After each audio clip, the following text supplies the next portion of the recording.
Hello students and welcome to Chiver classes. तो भाई DI का हमारा पार्ट चल रहा है, उसमें हम कर रहे हैं जी लाइन चार्ट। ठीक है, तो लाइन चार्ट का हमारा दूसरा दिन है। तो उसमें क्वेश्चन स्टार्ट किया था पिछली क्लास में, ठीक है, जिसका हम फर्स्ट पार्ट कर पाए थे, जिसमें हमने इंपोर्ट एंड एक्सपोर्ट की रेशियो दी थी फॉर सर्टेन ईयर्स। तो आगे नेक्स्ट उसका भाई सेकेंड पार्ट करते हैं हम, जो आपकी बुक का क्वेश्चन नंबर है 17। देखिए क्या कह रहा है वो। करें import the imports were minimum proportionate to the export of the company in the year। मतलब किस केस में आपको लगता है कि जो इंपोर्ट और एक्सपोर्ट की जो रेशियो है वो सबसे कम आ रही है। ठीक है, मतलब इंपोर्ट है वो सबसे कम हुआ है। The import were minimum proportionate to the export, मतलब इंपोर्ट सबसे कम हुआ है किस ईयर में। ठीक है जी। तो अगर हम यहाँ से टेबल देखें तो आप यहाँ देख सकते हैं भाई, इस केस में जो 97 है, इस केस में import as compare to export बहुत कम हुआ है। ठीक है, तो 97 में जो हमारा इंपोर्ट है ये मिनिमम वैल्यू, मतलब सी पार्ट हमारा आंसर आ जाएगा। मतलब क्वेश्चन में क्या यही पूछा था कि जो इंपोर्ट है वो मिनिमम है एज कंपेयर टू एक्सपोर्ट। चलिए जी 18 में देखिए, what was the percentage increase in import from 97 to 98। ठीक है जी, 97 से 98 में क्या परसेंटेज इंक्रीज हुई है, किसमें जी, इंपोर्ट में। चलिए भाई देखें, उसने 97 से 98 में इंपोर्ट में इंपोर्ट ही बोला भाई, हाँ, इंक्रीज इन इंपोर्ट, इंपोर्ट में कितना इंक्रीज हुआ है। देखिए भाई, अब यहां पर हमारे पास एक पर्टिकुलर वैल्यू नहीं है, मुझे ये नहीं पता कि 97 में कितना इंपोर्ट हुआ है। ठीक है, ये तो मुझे क्या दिया है, ये तो रेशियो है ना, इंपोर्ट एंड एक्सपोर्ट की रेशियो दी है, और मुझे ये नहीं पता कि कितना इंपोर्ट या कितना एक्सपोर्ट हो रहा था 97 में, और ना ही मुझे ये पता है कितना इंपोर्ट या एक्सपोर्ट हो रहा है 98 में, जिससे मैं क्या कर सकूं, 97 के इंपोर्ट को 98 के इंपोर्ट से कंपेयर कर सकूं, जबकि मुझे पता ही नहीं है कि कितना इंपोर्ट हो रहा है 97 में और कितना इंपोर्ट हो रहा है 98 में। मेरे पास एग्जैक्ट वैल्यू नहीं है, मुझे क्या दिया है, मुझे सिर्फ रेशियो दी है इंपोर्ट एंड एक्सपोर्ट की। अब क्या पता वो इंपोर्ट कितना था या एक्सपोर्ट कितना था। हो सकता है, चलो मान लेते हैं कि एक्सपोर्ट इस साल 100 हुआ है, ठीक है, और इंपोर्ट कितना हो गया 35। चलो यहां मान लो आप, यहां भी चलो आप एक्सपोर्ट मान लो 100 हुआ था, अगर मान लेते हैं अगर 100 हुआ था तो इंपोर्ट कितना आ गया 125। ठीक है, और डेसिमल आगे मैं बात करूं कि यहाँ 100 एक्सपोर्ट हुआ है और ये इंपोर्ट हुआ है, तो उस हिसाब से तो भाई यहाँ पर अगर परसेंटेज निकालेंगे कितना इंक्रीज हुआ है। ठीक है, तो कितना इंक्रीज हुआ है वो आप देख सकते हैं, 95 इंक्रीज हो गया 35 पे, तो ये परसेंट आप निकाल सकते हैं। ठीक है, बट अगर सपोज करो यही वैल्यू क्या होती, ये जो वैल्यू है 98 की, अगर यहाँ पे 200 का एक्सपोर्ट हो रहा होता तो इंपोर्ट बनना था आपका 250, तो उस केस में क्या आना था, उस केस में इसको इसी से कंपेयर करना था मैंने। तो इस केस में देखिए क्या आ रहा है, इस केस में इंक्रीज हो गया जी 215 का कितने पे, 35 पे। तो ये देखो डिनोमिनेटर बाकी सब सेम है, यही चीज कांस्टेंट नहीं आ रही मेरे पास, क्योंकि मुझे एग्जैक्ट वैल्यू पता ही नहीं है। तो जब मुझे एग्जैक्ट वैल्यू नहीं पता, मैं क्वेश्चन सॉल्व नहीं कर सकता। ठीक है जी, तो इस क्वेश्चन का जो आंसर रहेगा वो रहेगा डाटा इनएडुकेट। ठीक है, डाटा इनएडुकेट का मतलब ये है कि जो हमारे पास इंफॉर्मेशन दी गई है, जो डाटा गिवन है वो सफिशिएंट नहीं है क्वेश्चन निकालने के लिए, और इसके अलावा कुछ और इंफॉर्मेशन हमारे पास होती तो हम क्वेश्चन को सॉल्व कर लेते। चलिए जी नेक्स्ट देखिए, नेक्स्ट क्वेश्चन है जी हमारा 19th।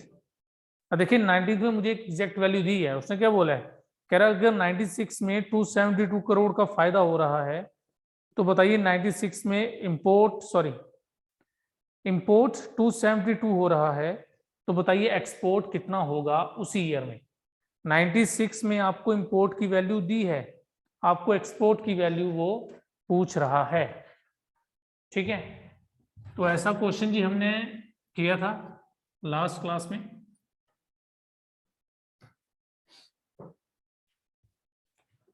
क्वेश्चन नंबर 19 था ये। तो 96 ले लीजिए जी। तो 96 में इंपोर्ट एंड एक्सपोर्ट की रेशियो क्या दी है? इंपोर्ट एंड एक्सपोर्ट की रेशियो है 0.85, इट इज 85/100। सिंपल करना है तो 17/20 कर लीजिए। अब इंपोर्ट इसमें आपको दे दिया उसने, कितना इंपोर्ट कर रहा है वो? इंपोर्ट इज 272 कह रहा है। अगर इंपोर्ट 272 हो रहा है तो बताइए एक्सपोर्ट कितना होगा? ये 1 से, ये 16 से, तो देयरफॉर एक्सपोर्ट आ गया जी मेरे पास 320। तो 320 का क्या हो रहा है भाई? एक्सपोर्ट हो रहा है। अब देखिए इसमें एग्जैक्ट वैल्यू दी थी मुझे कोई एक, तो उस वैल्यू को यूज करके मैंने बाकी का पार्ट सॉल्व कर लिया।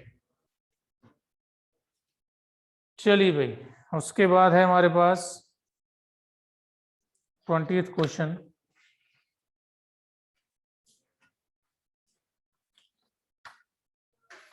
In how many of the given years were the export more than the import? कह रहा किन केसेस में जो एक्सपोर्ट है वो इंपोर्ट से ज्यादा है। ठीक है, चलो भाई करो जरा ट्राई, देखें। जो एक्सपोर्ट है वो इंपोर्ट से क्या है? ज्यादा है।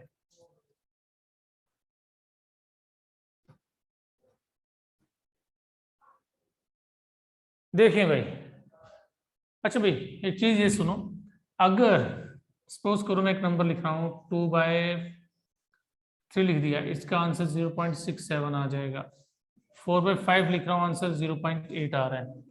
ठीक है जी, अगर मैं लिखता हूँ उसको 5/4 उल्टा कर देता हूँ तो मेरा आंसर क्या बनेगा? ये बन गया 1.25 बन गया। अगर इसको 3/2 ले लो, आंसर आता है 1.5। तो भाई ये दो मैंने कुछ अलग अलग केसेस लिखे हैं। ठीक है, इसमें न्यूमरेटर छोटा आ रहा है और डिनोमिनेटर क्या है? बड़ा है। इसमें न्यूमरेटर बड़ा है, डिनोमिनेटर क्या है? छोटा। तो अगर मैं इसको कंपेयर करूं इसके साथ, मतलब सपोज करो मुझे इंपोर्ट एंड एक्सपोर्ट की रेशियो दी है। क्या दिया? Import and export. Import by export, import by export, import by export and import by export. Suppose करो ये इंपोर्ट एंड एक्सपोर्ट की वैल्यूज दी थी। अब आप ध्यान से भाई देख सकते हैं इस केस में क्या हो रहा है मेरे पास। किस केस में एक्सपोर्ट ज्यादा हो रहा है? और अब यहां देखें इन दो केसेस में एक्सपोर्ट की वैल्यू ज्यादा है और इन केसेस में एक्सपोर्ट की वैल्यू क्या है? कम। तो इसका मतलब ये होगा कि जिसमें आंसर 0 पॉइंट समथिंग है, ठीक है, 0 पॉइंट आगे कोई भी नंबर है, उस केस में एक्सपोर्ट ज्यादा हो रहा है। और जिसमें 1 पॉइंट समथिंग है उसमें इंपोर्ट ज्यादा हो रहा है। ठीक है, इसको ध्यान से देख समझ लो भाई। ये मैंने आपके सामने कुछ एग्जांपल्स लिए और यहाँ पे अगर मैं इसको इंपोर्ट बाय एक्सपोर्ट मानता हूं तो जिन केसेस में 0 पॉइंट आंसर आ रहा है, 0.12 या 0 पॉइंट कुछ भी आ रहा है, उन केसेस में एक्सपोर्ट की वैल्यू ज्यादा है। और जिन केसेस में 1 point something, 2 point something, 3 point something कुछ भी आएगा, उस केस में इंपोर्ट ज्यादा होगा। अब इस क्वेश्चन में उसने हमें क्या पूछा है? किस केसेस में, कितने सालों में जो एक्सपोर्ट है मोर देन इंपोर्ट। देखिए अब एक्सपोर्ट किन केसेस में ज्यादा, एक्सपोर्ट मतलब डिनोमिनेटर बड़ा होने वाला है जी। आंसर 0 पॉइंट समथिंग, तो वो ये रहा 1 year, 2 year, 3 year and 4 year. इन 4 सालों में जो एक्सपोर्ट है वो होगा मोर देन इंपोर्ट। ठीक है जी, तो इन केसेस में क्या है? इंपोर्ट ज्यादा, सॉरी एक्सपोर्ट ज्यादा हो रहा है एज कंपेयर टू इंपोर्ट। चलिए जी आगे नेक्स्ट चलते हैं। नेक्स्ट टाइप की तरफ।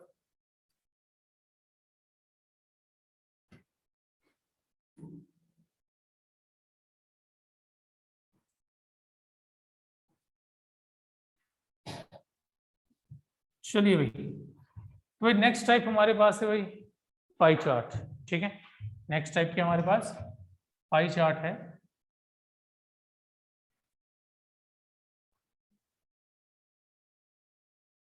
अब देखिए भाई, पाई चार्ट में हमारे पास क्या होता है, ठीक है, और इसको हम सेंटर में देखा है तो पाई चार्ट जो है, अगर आपको पता होगा कि सर्कल होता है जी 360 डिग्री का। सर्कल क्या होता है हमारे पास, 360 डिग्री का होता है भाई।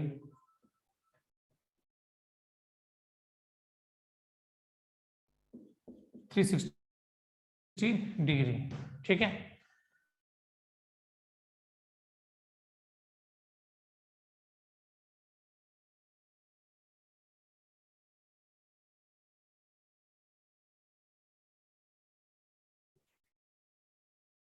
ठीक है, इसे मैं ले लेता हूँ जी 80 डिग्री, ठीक है। इसको 60 ले लेते हैं, इसको 120 ले लेते हैं, ठीक है। कुछ इस तरह से मैंने अलग अलग वैल्यूज ले ली, ठीक है। तो इस मैंने 360 को अलग अलग डिग्रीज में बांट दिया, ठीक है। अब सपोज करो, अब मुझे ये बताना है कि अगर ये पार्ट जो है, ए पार्ट, ये बी है, ये सी है, ये डी है और ये ई पार्ट है, ये कुछ अलग अलग पार्ट्स हैं, इनकी अपनी अपनी अलग मेजरमेंट है पाई चार्ट, पाई के ऊपर। अब अगर जो मेरे पास ए है, अब ए कितना परसेंटेज है, ए की वैल्यू जो है वो कितने परसेंट है, लेकिन परसेंट में भाई देखना, परसेंट में ये पूरा 100 बनेगा, ठीक है, पूरा 100 आएगा। अब 40 डिग्री जो है वो इस पाई का कितना परसेंट कवर कर रहा है, तो 40/360 इंटू 100% आ जाएगा, ये आ गया 9, तो ये आ जाएगा 100/9%, यानी कि 11/9%।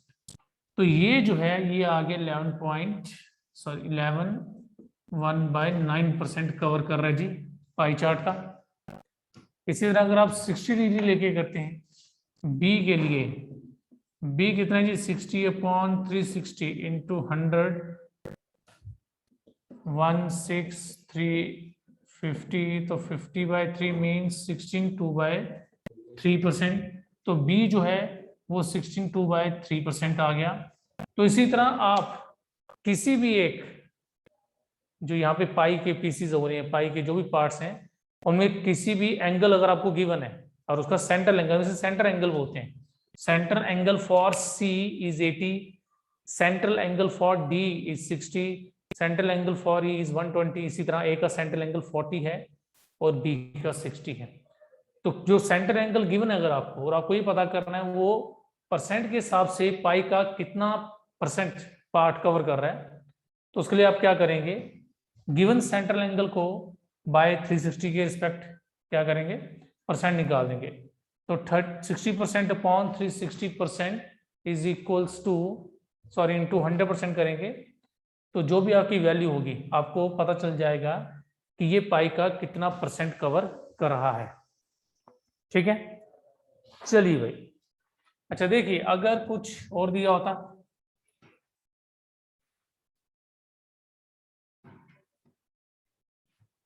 अगर सपोज करो यहाँ पे मुझे परसेंट में दिया होता कि ये 10% है, ये 30% है, ये 40% है, सॉरी ये 20 मान लीजिए, ठीक है, इसे 30% मान लो, ये आपका आ गया जी 40% कर लीजिए इसे, और सपोज कर लो ये 10% है एक और, कुछ इस तरह से वैल्यू दी है, ठीक है। अब मुझे परसेंट में दिया है, अब मुझे जो पाई में डिस्ट्रीब्यूशन की गई है परसेंट के हिसाब से की है पाई चार्ट में, और मुझे अगर पता करना सेंट्रल एंगल कितना है, ठीक है, सेंट्रल एंगल निकालना है, सपोज करो ये ए है, it is B C D and E, तो मुझे निकालना है कि सेंट्रल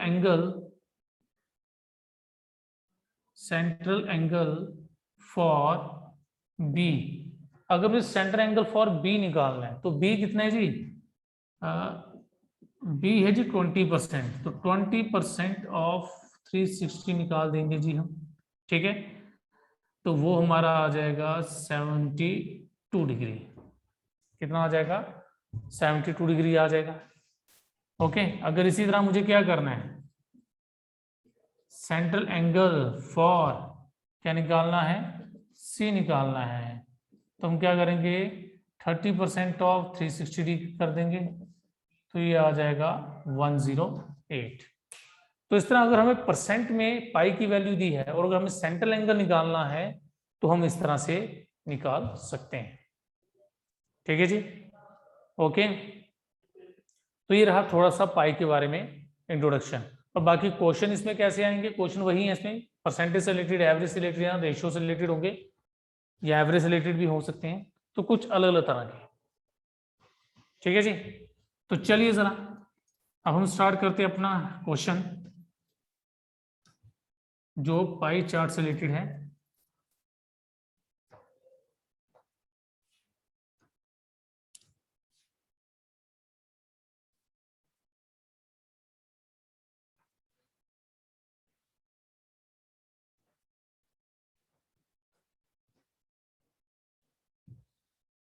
चलिए जी, तो क्या क्वेश्चन गिवन है हमें, द 21st क्वेश्चन के लिए स्टेटमेंट पढ़ रहा हूं मैं अभी। The following pie chart shows the percentage distribution of expenditure incurred in publishing a book. एक बुक को पब्लिश किया जा रहा है, और जब एक बुक को पब्लिश किया जाता है तो उस दौरान उसके ऊपर किस पार्ट में उसके क्या खर्चा होता है। ठीक है, उसके मतलब अगर आपको प्रमोशन के लिए करना है, प्रिंटिंग के लिए करना है, पेपर की कॉस्ट, बाइंडिंग की कॉस्ट, ठीक है, तो हर एक के लिए अलग अलग कॉस्ट हमें उसने दी हुई है यहाँ पे। ठीक है, तो देखिए जरा, पहले क्या हमारे पास, पहले हमारे पास यहाँ पे प्रिंटिंग कॉस्ट है, प्रिंटिंग कॉस्ट है जी 20%। नेक्स्ट है हमारे पास ट्रांसपोर्टेशन। ठीक है, ये हमारा ट्रांसपोर्टेशन है,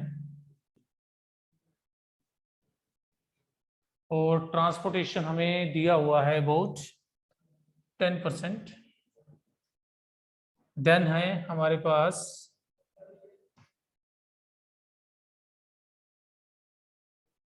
पेपर कॉस्ट। तो जी पेपर कॉस्ट कितनी है हमारे पास, paper cost is 25%। Then binding, तो बाइंडिंग है जी हमारे पास 20%। Then royalty,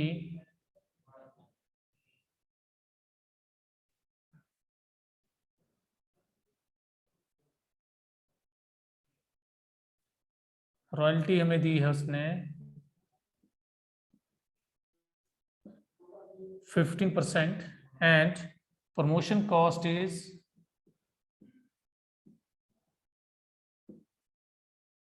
10%। ठीक है जी, तो एक बुक को पब्लिश करने के लिए उसके किस पार्ट पे कितना खर्चा हो रहा है ये वो दिया हमें। तो चलिए जरा फर्स्ट क्वेश्चन पढ़ते हैं हम अपना, 21st है जो आपकी बुक का। If for a certain number of books, if for a certain number, certain quantity of books, the publisher has to pay rupees 30600 as printing cost। तो भाई प्रिंटिंग कॉस्ट कितनी पड़ी हमें, 30,600। then what will be the amount of royalty to be paid for these books। तो royalty के लिए कितने पैसे पे किए गए हैं, हमें ये निकालना है। ठीक है जी, तो प्रिंटिंग कॉस्ट,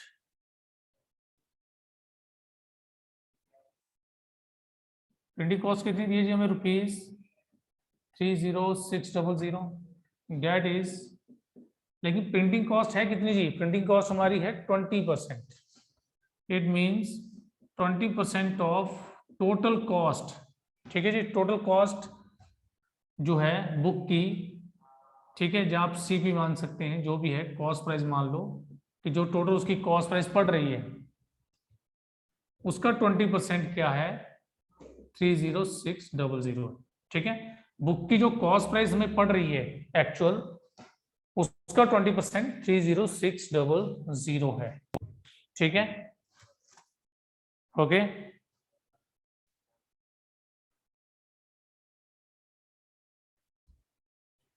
चलिए भैया आगे क्या है हमारे पास।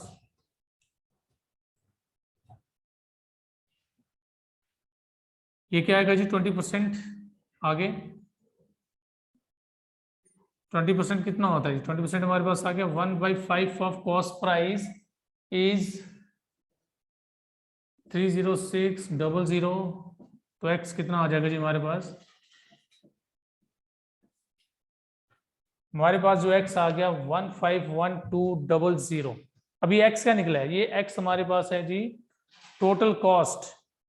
ठीक है, जो टोटल कॉस्ट है एक्स हमारे पास वो है, मतलब जो सभी बुक्स जितनी भी क्वांटिटी ऑफ बुक्स थी उसकी टोटल कॉस्ट हमारे पास आ गई इतनी। अब आगे क्या बोल रहा है? Then what will be the amount of royalty to be paid for this book. तो रॉयल्टी के लिए कितने पैसे दिए गए हैं जी? रॉयल्टी के लिए दिया गया है जी 15%। ठीक है, रॉयल्टी के लिए कितना पे किया गया है? 15%। तो 15% निकालेंगे जी इसका।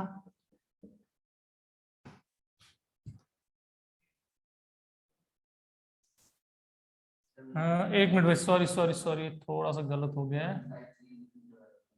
ये आ गया हमारे पास 0 0, ये आ गया 30, ये आ गया 5। ठीक है, 1530 ये कट गया, देन 0, ये आ गया हमारे पास 45 एंड 4 कैरी 229। तो 22950 ये हमारी क्या आ गई भाई? ये आ गई हमारी रॉयल्टी की कॉस्ट फॉर दिस बुक्स। ठीक है, जितनी भी नंबर ऑफ बुक्स थी ये उसके लिए आ गया। ओके जी, चलिए भाई नेक्स्ट आगे बढ़ते हैं। कह रहा what is the central angle of the sector corresponding to the expenditure include on royalty. Royalty जो है हमारी कितना जी? रॉयल्टी 15%। ये जो सेक्टर एंगल यहाँ बन रहा है, मतलब सेंटर में जो एंगल है उस एंगल की मेजरमेंट क्या होगी वो मैंने आपको भी सिखाया कि अगर परसेंट में दिया है तो 15% ऑफ क्या करेंगे हम? 15% ऑफ 360 कर देंगे तो आपका एंगल आपको पता चल जाएगा। तो ये काम आप खुद करेंगे भाई। ठीक है जी, ये वाला पार्ट आप खुद करेंगे। नेक्स्ट है जी हमारा 23rd क्वेश्चन। 23rd क्वेश्चन देख लीजिए भाई क्या है।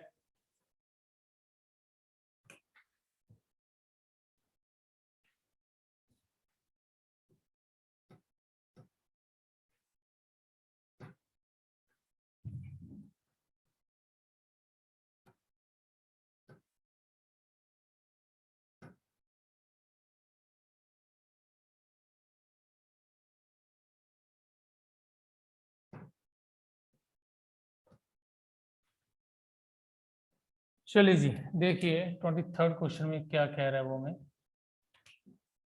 23rd क्वेश्चन कहता है कि अगर the price of the book is marked 20% above the cost price, if the mark price of the book is rupees 180। तो आपको मार्क प्राइस दी है उसने कितनी? 180 दी है। और उसने क्या बोला है साथ ही, क्या बोल रहा है? कह रही है मार्क प्राइस कैसे बनाई? The price of the book is marked 20% above the cost price. Cost price से 20% ऊपर। इसका मतलब ये जो प्राइस बनी है it is 20% more than cost price. 20% more than cost price मतलब 120% ऑफ कॉस्ट प्राइस इज 180। तो कॉस्ट प्राइस कितनी आ जाएगी? 180 इंटू 100, 120 कट जाएगा 15। तो देयरफॉर कॉस्ट प्राइस मेरे पास आ गई रुपीज 150। तो बुक की जो कॉस्ट प्राइस है इट इज 150। आगे क्या बोल रहा है? Then what is the cost of the paper use in a single copy of the book. तो cost of paper, paper cost हमें कितना दिया है? Paper cost is 25%। तो जिसका 25% निकालना है तो हमें देखना वो कितना आता है। तो कॉस्ट ऑफ पेपर कितना जी? 25% ऑफ 150। चलिए जी इसको कर दीजिए मल्टीप्लाई। ये आ गया हमारे पास 125, 12 कैरी 37 एंड पॉइंट रुपीज 37.35। ये हमारी क्या आ गई? कॉस्ट ऑफ पेपर आ गई। ठीक है जी, ये मेरी कॉस्ट ऑफ पेपर आ गई। चलिए भाई बढ़ते हैं नेक्स्ट क्वेश्चन की तरफ, 24th क्वेश्चन। चलिए भाई देखिए 24th क्वेश्चन क्या है हमारे लिए।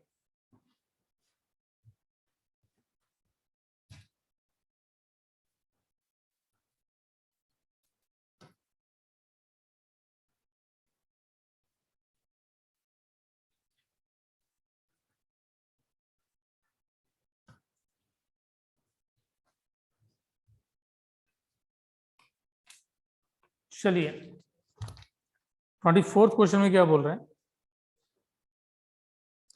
कह रहे 5500 copies are published and the transportation charges on them amount to rupees 82500। Okay, तो कह रहा 5500 कॉपीज पब्लिश की गई थी, उनके ऊपर जो ट्रांसपोर्टेशन का खर्चा है वो कितना आ रहा है, it is about 82,500।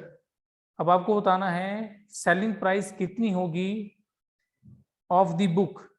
Of the book का मतलब यहाँ पे वन बुक की बात कर रहा है वो, कि एक बुक की सेलिंग प्राइस कितनी होगी इफ क्या दिया आपको,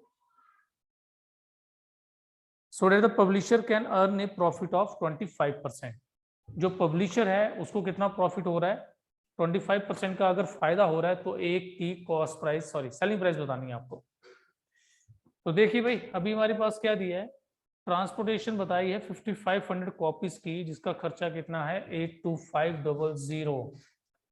24th क्वेश्चन है शायद, हाँ जी। तो जी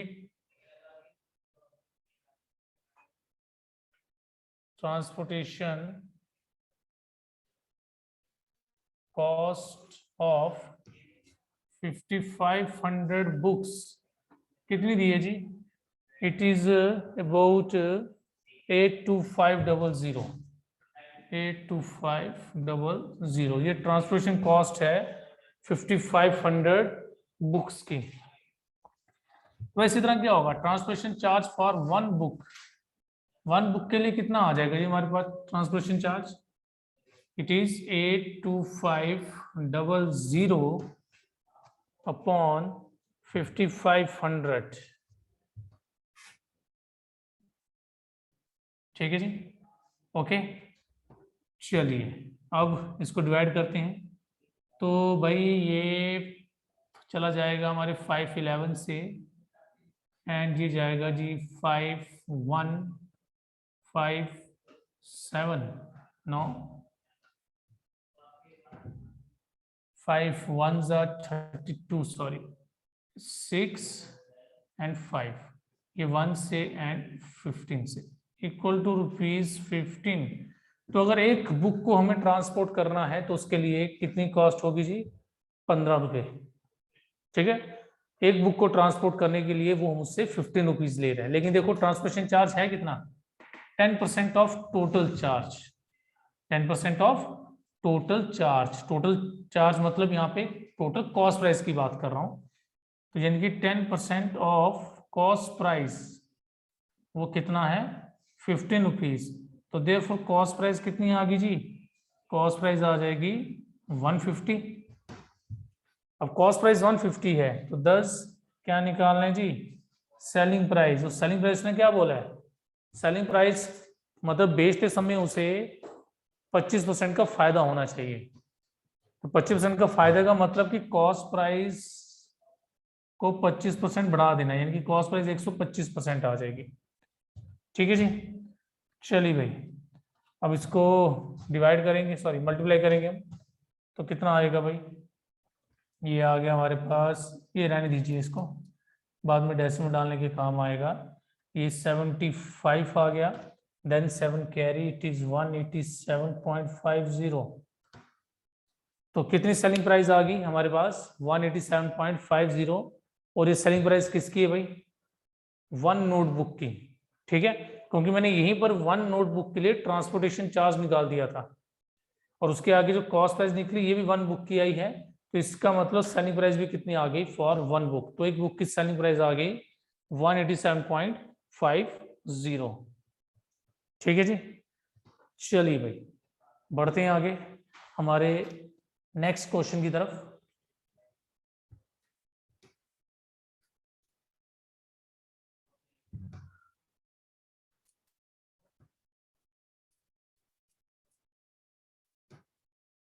चलिए जी,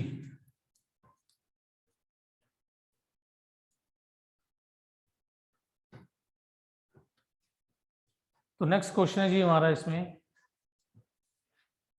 25th, कह रहा royalty on the books is less than the printing cost by. कह रहा कि रॉयल्टी के ऊपर जो खर्चा हुआ है वो कितना लेस है as compare to printing cost, और नीचे जो ऑप्शन है वो परसेंट के हिसाब से हमें दिए हैं। अब देखिए इसमें आप इसको डायरेक्ट मत कर लेना। देखिए जैसे कि रॉयल्टी हमें है, कितना दिया है, रॉयल्टी हमारे पास 15 है, और पेपर कॉस्ट हमारे पास कितनी है जी 25, और इसे अगर आप माइनस करते हैं भाई, सॉरी पेपर कॉस्ट नहीं प्रिंटिंग कॉस्ट है, सॉरी प्रिंटिंग कॉस्ट है,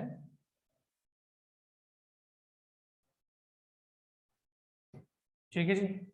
प्रिंटिंग कॉस्ट इज कितना है जी 20 है, ओके, एंड रॉयल्टी जो है वो कितना है 15% है। अब आप ये मत समझिए कि अच्छा भाई दोनों में 5% का फर्क है तो हमारा आंसर क्या आ जाएगा 5%। भाई 5% का डिफरेंस तो है, लेकिन ये 5% का डिफरेंस निकल रहा है ना, ये टोटल कॉस्ट के अकॉर्डिंग निकल रहा है। टोटल कॉस्ट के हिसाब से दोनों में 5% का फर्क है, लेकिन क्वेश्चन उसने क्या बोला है कि रॉयल्टी जो है वो प्रिंटिंग कॉस्ट से कितने परसेंट कम है, ठीक है। रॉयल्टी जो है वो प्रिंटिंग के हिसाब से कितनी कम है, तो आपको उसको प्रिंटिंग वाली से कंपेयर करना है। किससे कंपेयर करना है, प्रिंटिंग की कॉस्ट से। उसके लिए आपके पास एक्चुअल कॉस्ट कुछ होनी चाहिए, ठीक है। तो मान लेते हैं, लेट कर लेते हैं जो कॉस्ट प्राइस है वो बुक की वो कितनी है ₹X, तो रॉयल्टी के लिए कितना खर्चा होगा 15% ऑफ X, ठीक है, और प्रिंटिंग कॉस्ट के लिए कितना खर्चा होगा 20% ऑफ X।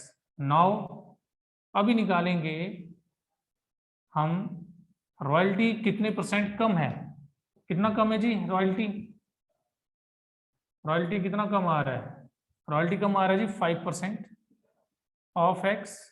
किससे कंपेयर कर रहे हैं, प्रिंटिंग कॉस्ट से, तो प्रिंटिंग कॉस्ट कितनी है जी 20% ऑफ X इंटू 100%, तो ये आ गया जी 5/20 इंटू 100%, तो ये सॉल्व करके मेरे पास आ गया 25%, ठीक है। आप कोई भी कॉस्ट ले सकते थे भाई, क्योंकि आपको सिर्फ कॉस्ट को यूज करना है। आप यहाँ पे कॉस्ट 100 भी लेके कर सकते हैं कि कॉस्ट प्राइस अगर 100 है तो रॉयल्टी 15 रुपये आ जाएगी और प्रिंटिंग कॉस्ट 20 रुपीज आ जाएगी, तो बाद में ही बनेगा 5/20 ही बनेगा उस केस में भी, ठीक है। कुछ भी लेके कर लें वैल्यू आप, लास्ट में 5/20 ही बनने वाला है, ठीक है। तो उसको डायरेक्ट भी कर सकते थे, 5 का डिफरेंस है तो इसको निकालो विद रिस्पेक्ट टू 20, तो 5/20 इंटू 100% करके करते तब भी आपका आंसर आ जाना था।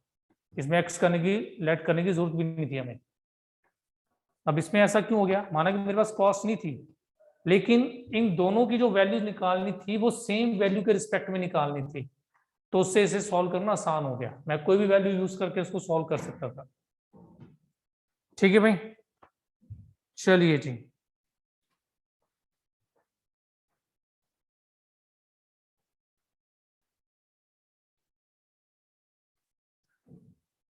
चलिए जी बढ़ते हैं आगे 26 क्वेश्चन की तरफ। देखिए भाई 26 में वो क्या कह रहे हैं हमें,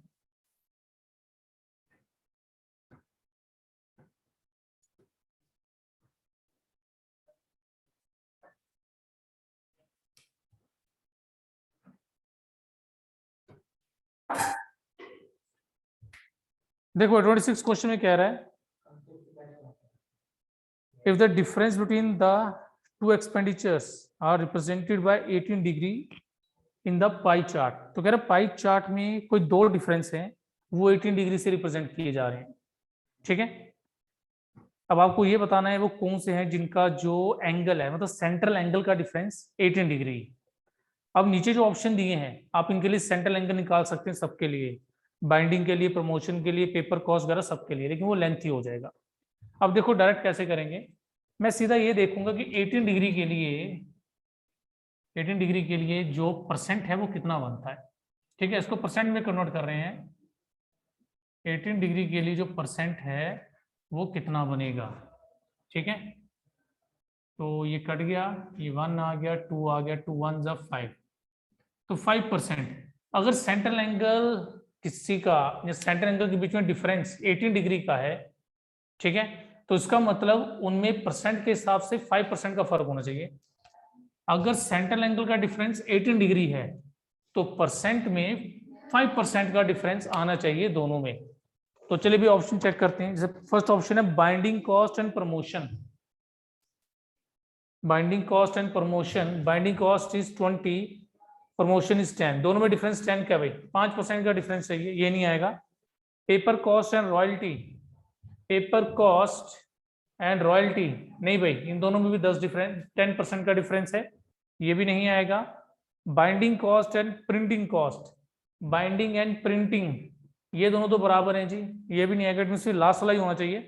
paper cost and printing cost, paper cost and printing cost, जी हाँ भाई, इन दोनों में 5% का डिफरेंस है, इन दोनों में 5% का डिफरेंस है, इसका मतलब हमारा आंसर होगा डी पार्ट। ठीक है जी,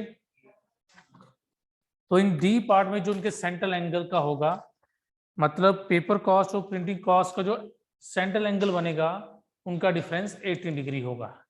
ठीक है जी, तो इसको आप क्या करेंगे, जो आपको एंगल गिवन होगा ना इसमें हमेशा इसको वैसे कन्वर्ट कर लेना, फिर परसेंट के हिसाब से डिफरेंस देखिएगा। ठीक है भाई, अब इसी क्वेश्चन के जो नेक्स्ट के जो पार्ट्स बचे हैं उन्हें आप ट्राई कीजिएगा, नेक्स्ट क्लास में हम वो करेंगे। ओके भाई, थैंक यू, जय हिंद।